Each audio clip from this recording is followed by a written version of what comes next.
بسم اللہ الرحمن الرحیم، اللہم صلی علی محمد وعلی آل محمد۔ دنیا کی فکر اور آخرت کی فکر۔ خلیفہ عبد الملک بن مروان بیت اللہ کا طواف کر رہا تھا۔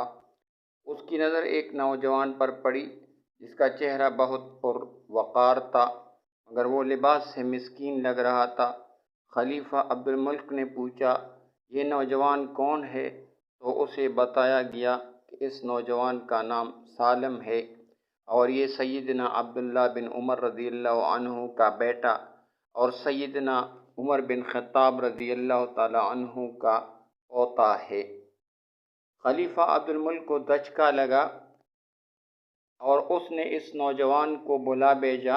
خلیفہ عبد الملک نے پوچھا کہ بیٹا، میں تمہارے دادا سیدنا عمر فاروق رضی اللہ عنہ کا بڑا مداح ہوں۔ مجھے تمہاری یہ حالت دیکھ کر بڑا دکھ ہوا ہے۔ مجھے خوشی ہوگی اگر میں تمہارے کچھ کام آ سکوں۔ تم اپنی ضرورت بیان کرو، جو مانگو گے تمہیں دیا جائے گا۔ نوجوان نے جواب دیا، اے امیر المومنین، میں اس وقت اللہ کے گھر بیت اللہ میں ہوں اور مجھے شرم آتی ہے کہ اللہ کے گھر میں بیٹھ کر کسی اور سے کچھ مانگوں۔ خلیفہ عبد الملک نے اس کے پرمتانت چہرے پر نظر دوڑائی اور خاموش ہو گیا۔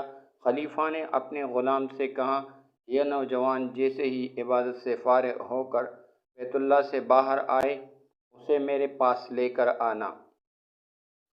سالم بن عبداللہ رحمۃ اللہ علیہ بن عمر رضی اللہ تعالیٰ عنہ جیسے ہی فارغ ہو کر حرم میں کعبہ سے باہر نکلے تو غلام نے ان سے کہا کہ امیر المومنین نے آپ کو یاد کیا ہے۔ سالم بن عبداللہ رحمۃ اللہ علیہ خلیفہ کے پاس پہنچے۔ خلیفہ عبد الملک نے کہا، نوجوان، اب تو تم بیت اللہ میں نہیں ہو، اب اپنی حاجت بیان کرو، میرا دل چاہتا ہے کہ میں تمہاری کچھ مدد کروں۔ سالم بن عبداللہ نے کہا، اے امیر المومنین، آپ میری کون سی ضرورت پوری کر سکتے ہیں، دنیاوی یا آخرت کی؟ امیر المومنین نے جواب دیا کہ میری دسترس میں تو دنیاوی مال و متاع ہی ہے۔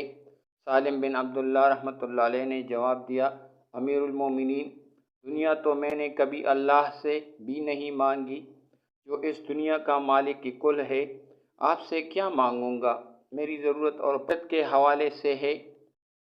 اگر اس سلسلے میں آپ میری کچھ مدد کر سکتے ہیں تو میں بیان کرتا ہوں۔ خلیفہ حیران و ششدر ہو کر رہ گیا اور کہنے لگا کہ نوجوان، یہ تو نہیں، تیرا خون بول رہا ہے۔ خلیفہ عبد الملک کو حیران اور ششدر چھوڑ کر سالم بن عبداللہ رحمۃ اللہ علیہ وہاں سے نکلے اور حرم سے ملحقہ گلی میں داخل ہوئے اور نظروں سے اوجھل ہو گئے۔ یوں ایک نوجوان حاکم وقت کو آخرت کی تیاری کا بہت اچھا سبق دے گیا۔ سبحان اللہ و بحمدہ، سبحان اللہ العظیم۔